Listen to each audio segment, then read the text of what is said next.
apakah maksud Bapak dengan kata-kata tersebut yang mewakili sebagian besar masyarakat Indonesia yang... Maaf Kasman, saya akan terus berusaha mempertahankannya demi Islam. Maaf, tapi bukankah sudah ditegaskan oleh Bung Johannes kalau perumusan dasar negara ini sebagai cermin untuk seluruh masyarakat Indonesia? Kalau masyarakat umat Kristiani akan menolak bergabung dengan Republik Indonesia jika terdapat penambahan kata-kata. Saudara-saudara sekalian, harap tenang. Kita di sini untuk berdiskusi, bukan untuk berdebat. Tapi Tuhan, mungkin Belanda sekarang sedang mengintai demi keamanan negara kita. Harus segera Itu tidak bisa Tuan, kita membutuhkan dasar negara yang menyeluruh dan merangkul semua anggota, bukan hanya kelompok tertentu saja.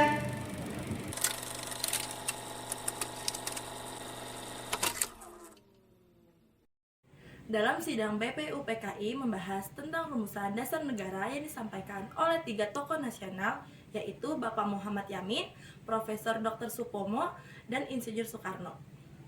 Hingga terpilihnya dasar negara yang disusun oleh Insinyur Soekarno pada alinea keempat Piagam Jakarta, terdapat rumusan dasar negara Indonesia yang terdiri dari atas 5 sila. Berikut bunyi rumusan dasar negara dalam Piagam Jakarta. Yang pertama, ketuhanan dengan kewajiban menjalankan syariat Islam bagi pemeluk-pemeluknya. Dan yang kedua, kemanusiaan yang adil dan beradab. 3, persatuan Indonesia. 4. Kerakyatan yang dipimpin oleh hikmat kebijaksanaan dalam permusyawaratan perwakilan. 5. Keadilan sosial bagi seluruh rakyat Indonesia. Rumusan dasar negara sila pertama yang berbunyi ketuhanan dengan kewajiban menjalankan syariat Islam bagi pemeluk-pemeluknya ternyata menimbulkan perdebatan. Itu tidak bisa Tuan, kita membutuhkan dasar negara yang menyeluruh dan merangkul semua anggota, bukan hanya kelompok tertentu saja. Saudara-saudara sekalian, harap tenang. Kita di sini untuk berdiskusi, bukan untuk berdebat. Perwakilan Indonesia Timur pun mengangkat tangan untuk menyampaikan keberatan terhadap 7 kata pada sila pertama.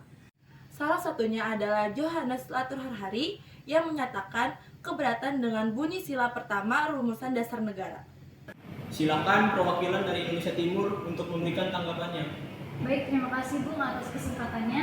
Kami perwakilan dari Indonesia Timur ingin menyatakan ketidaksetujuan kami terhadap sila pertama di 7 kata tersebut. Kata-kata tersebut bagi kami seperti tidak mengikat kami masyarakat Timur yang sebagian besar memeluk agama selain Islam. Betul, kalimat itu seperti menyudutkan dan tidak mewakili kami. Oleh karena itu, kami menginginkan kata-kata tersebut dihapus atau setidaknya diganti dengan kata yang mampu mewakili dan mencerminkan negara Indonesia yang memiliki suku, budaya, dan agama yang beragam. Tapi kenyataannya, mayoritas masyarakat Indonesia beragama Islam. Jadi kata-kata tersebut sudah mewakili sebagian besar masyarakat Indonesia. Jelas tidak, kata-kata tersebut hanya ditujukan untuk menghargai sebagian besar masyarakat Indonesia yang beragama Islam. Lagi pula, penghargaan tersebut hanya pada sila pertama saja. Maaf, tapi bukankah sudah ditegaskan oleh Bung Johannes kalau perumusan dasar negara ini sebagai cerminan untuk seluruh masyarakat Indonesia, bukan hanya sebagian kelompok saja? Saudara sekalian, jika kita semua terus mengedepankan ego kita masing-masing, maka rapat ini tidak akan pernah mencapai mufakat. Kita semua harus rela berkorban demi persatuan bangsa ini. Merdeka! Merdeka! Setelah melalui perdebatan pemikiran dari peserta sidang BPUPKI, pada akhirnya anggota sidang menerima isi sidang Piagam Jakarta tanpa perubahan dengan suara bulat. Namun, sehari setelah proklamasi kemerdekaan, kesepakatan ini digugurkan atas usul Hatta berdasarkan laporan dari seorang perwira Angkatan Laut Jepang yang menyatakan bahwa orang-orang Kristiani di wilayah timur Indonesia tidak akan bergabung dengan Republik Indonesia jika unsur-unsur formalistik Islam dalam Piagam Jakarta tidak dihapus. Berdasarkan laporan, kalau masyarakat umat Kristiani akan menolak bergabung dengan Republik Indonesia jika terdapat penambahan kata-kata dengan kewajiban menjalankan syariat Islam bagi pemeluk-pemeluknya. Perbincangan terhadap 7 kata pada sila pertama berlangsung alot. Ki Bagus tetap bersikukuh mempertahankan 7 kata tersebut hingga sesi jeda rapat. Seluruh tekanan psikologis tentang berhasil atau tidaknya penentuan UUD sebenarnya terletak pada Ki Bagus Hadikusumo sebagai satu-satunya tokoh Islam yang bersikeras mempertahankan 7 kata pada sila pertama. Di lain sisi, Kasman Singundimejo, Ketua Muhammadiyah Jakarta yang merupakan anggota tambahan PPKI. Ia menerima undangan dadakan pada pagi harinya untuk mengikuti rapat, sehingga ia tidak cukup siap membicarakan masalah tersebut. Namun demikian, sangat berperan dalam melunakkan Ki Bagus yang berusaha keras mempertahankan 7 kata hingga akhirnya Ki Bagus mau menerima penghapusan tersebut. Pada saat jeda, Muhammad Hatta mengutus Kasman untuk membujuk Ki Bagus supaya mufakat ini segera tercapai.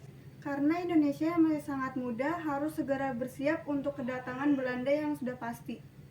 Kasman, kesepakatan penentuan pembukaan undang-undang ini bergantung pada berhasilnya atau tidaknya kamu menegosiasi dengan Ki Bagus.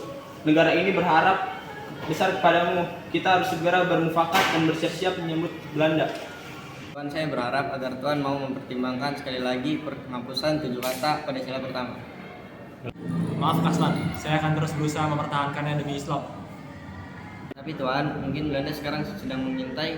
Demi keamanan negara kita harus segera mencapai mufakat dan merencanakan langkah terbaik dalam menyambut Belanda. Saya paham Kasman, jika memang kita harus segera mencapai mufakat, kalau begitu sepakati saja 7 kata itu. Tapi Tuan, demi persatuan bangsa saya untuk mohon ke lapangan dadanya untuk mau berkorban demi negara Indonesia. Saya rasa usulan Bung Hatta merubah menjadi ketuhanan yang Maha Esa sudah mewakili Islam karena pada dasarnya semua umat beragama beribadah untuk yang sama, yaitu Tuhan yang Maha Esa. Negosiasi yang dilakukan oleh Kasman berhasil membuat Ki Bagus tersadar bahwa persatuan bangsa adalah satu-satunya tujuan diadakannya rapat ini dan mau menerimanya dengan alasan kata tersebut dianggap pantas dan benar-benar mewakili seluruh masyarakat Indonesia. Ada juga beberapa sumber yang mengatakan kalau Kasman membujuki Ki Bagus dengan mengatakan kalau kata ketuhanan yang Maha Esa masih mencerminkan agama Islam karena sejatinya agama Islam menyembah Allah yang satu atau Esa. Akhirnya, usulan Hatta pun disepakati dan disetujui oleh beberapa tokoh Islam seperti Ki Bagus, Wahid Hasyim, Kasman Singundimejo, dan Muhammad Hasan. Pada rapat tersebut juga disetujui mengubah kata mukadimah menjadi pembukaan serta terpilihnya presiden dan wakil presiden yaitu Soekarno dan Muhammad Hatta.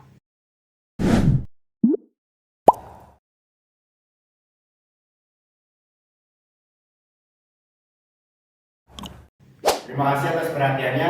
Sekian video dari kelompok kami. Kurang lebihnya mohon maaf. Wassalamualaikum warahmatullahi wabarakatuh.